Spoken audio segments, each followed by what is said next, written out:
Hello, I'm Brandon. I'm joined by Ben Watanabe, a longtime sports journalist who teaches sports media topics at Framingham State University in UMass Boston. Make sure to check him out on benwatanabe.com to check out and support his style book on Patreon. Hey, how are you? I'm doing great. How are you doing, Brandon? I'm doing good. It's a good morning.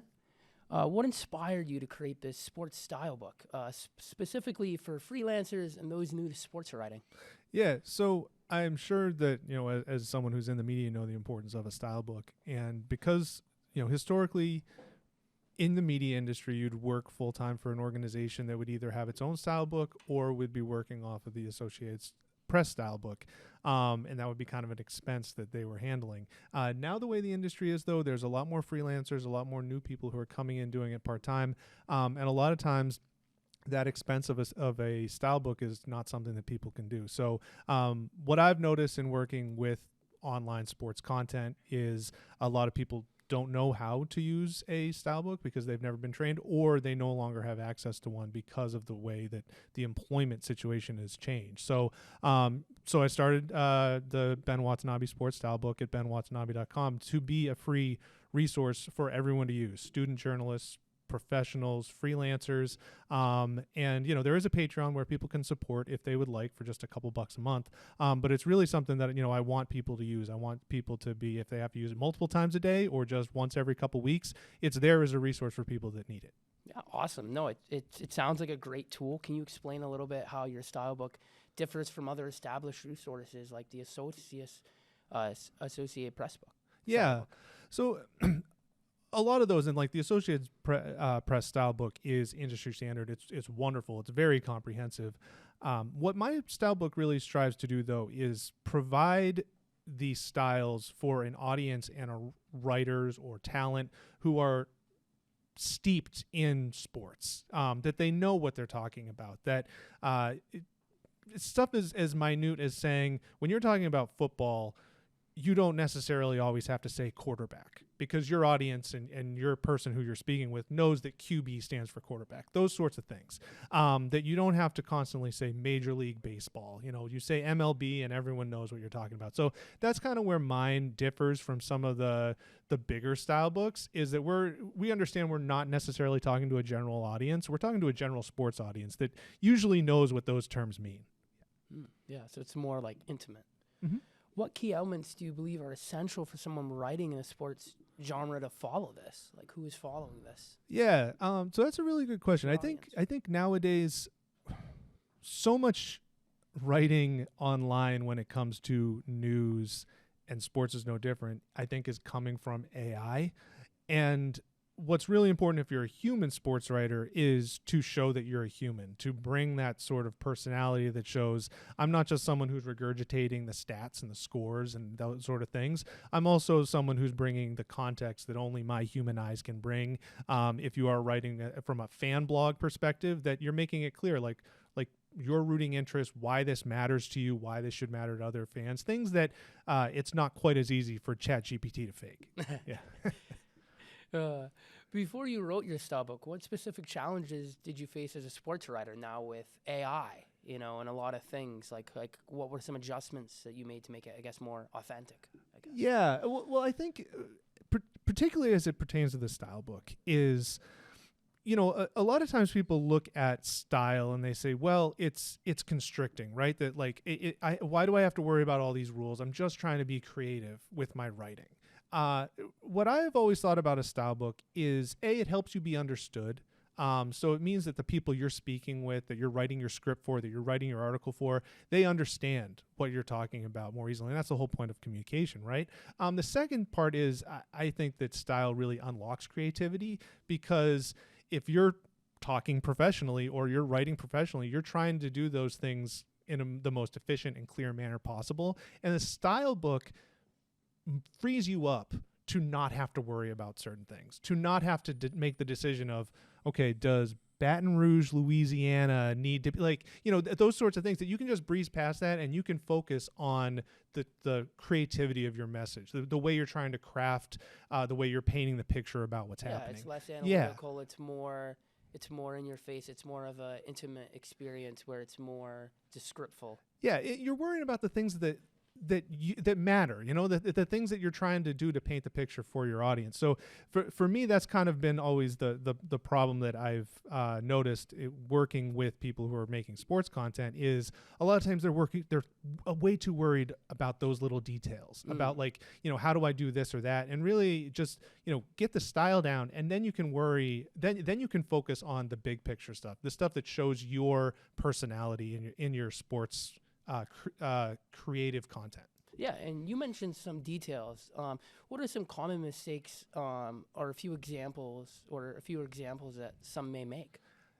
That is a great question. I think my number one thing when I'm talking to people who are either trying to become sports writers or sports announcers is to try to just approach it like you would talk. And maybe not as quite informal as you would with your friends. I don't know how frequently you might, throw around some F-bombs, but you still want to sound natural, and you still want someone who's reading you to kind of hear your voice in their head. And that's kind of one of the big mistakes is I often, people trying to be too formal, trying to be too kind of stilted and straightforward. They need a personality. They need something to them. Right. And then the other one is when people who are trying to be announcers or analysts is trying to sound like someone else. Nowadays, I don't know quite who it is, but I know when I was younger, it was Marv Albert. Everyone was trying to sound like Marv Albert.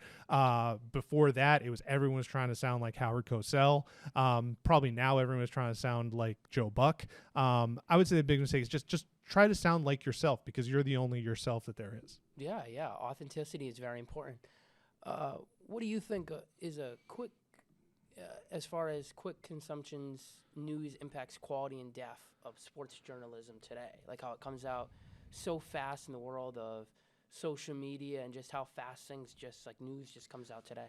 Yeah, it really has in sports journalism, or just I think journalism in general. What generally seems to succeed is what can be loudest, and what can be the fastest, and what can be the most outrageous, right?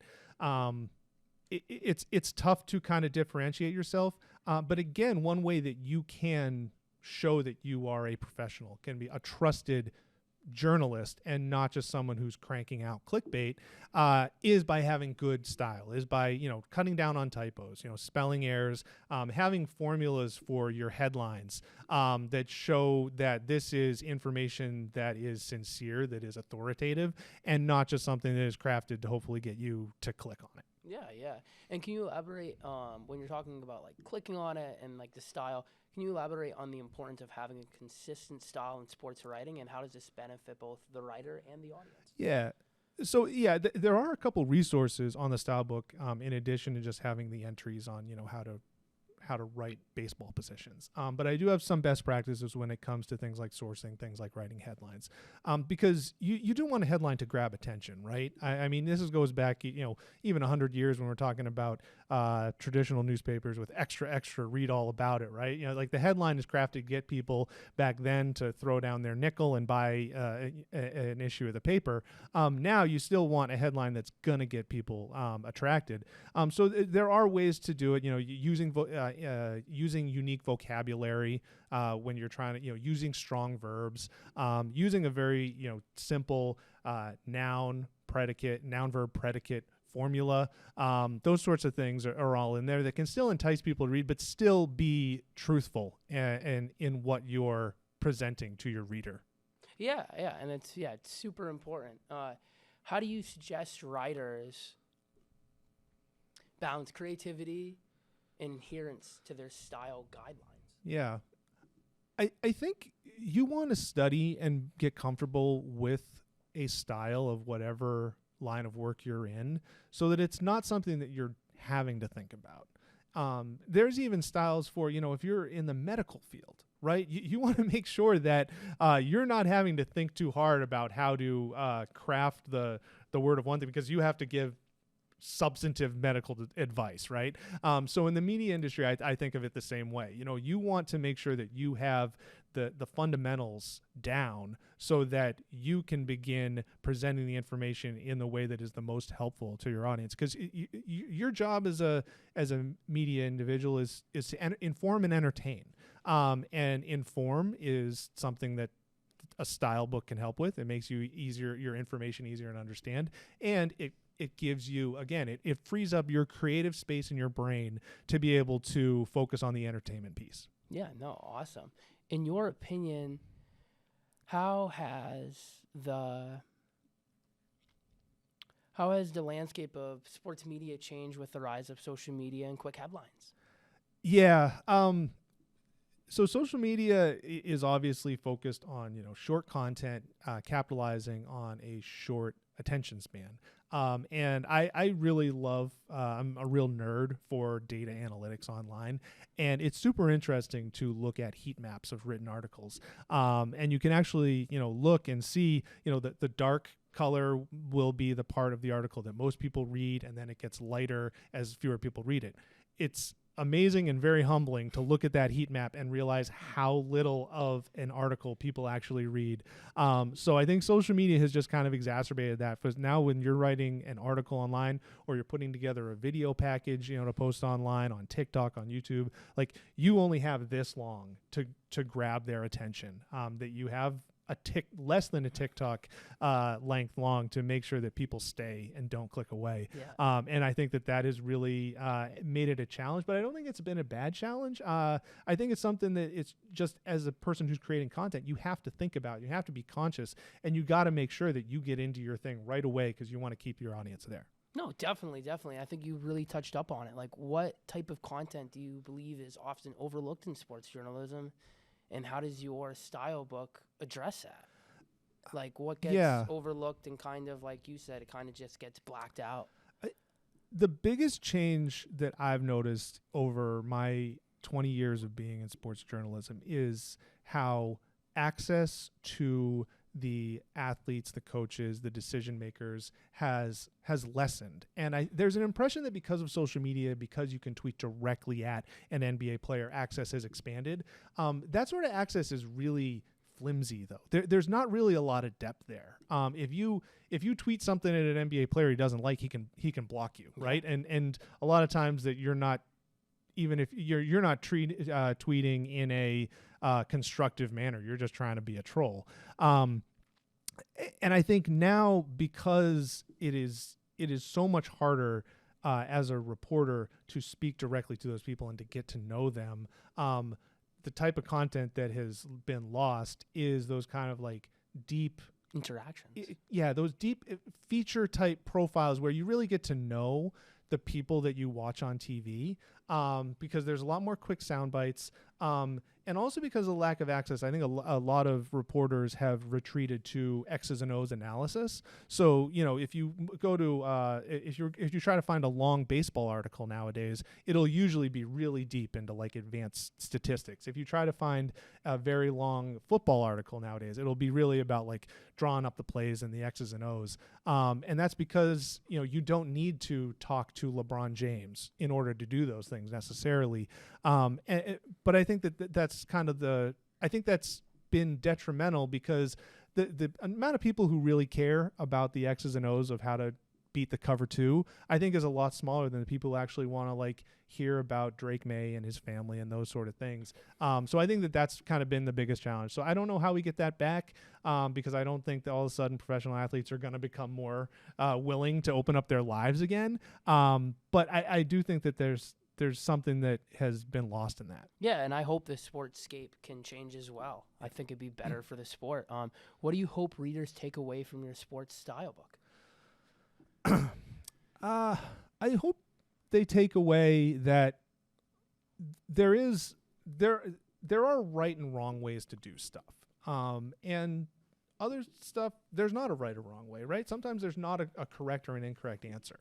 But for the stuff that there is a right or a wrong way, there's something there for them to use. They can use the style book that I have there. Again, it's totally free of charge. And I want it to just be a saved tab on your thing, so that when you are writing a script or whatever it might be, and you pause for a second, you're like, okay, like, how do I write this? Just go there. There's a simple search box, and you search it up, and You can close it and never think about it again. That's fine. If you find yourself using it multiple times per week, again, go to Patreon. I think the lowest amount is like $2 or $3 a month. But it's there to be used. Like I put a lot of work into putting it together, and it's still growing every single day. I add entries every single week based on things that I see, because I do still work as an editor professionally. But it's there to be used. I want people to take away that, like, oh, this is something that is going to be here for us to use, hopefully forever, or at least for a long time. Yeah, definitely. Yeah, thank you so much for tuning in. That's all the time that we have that we have all today. Thank you once again. Make sure to check out benwatanabe.com to check out his sports style book and support him on Patreon. Thank you guys so much to the audience for watching today.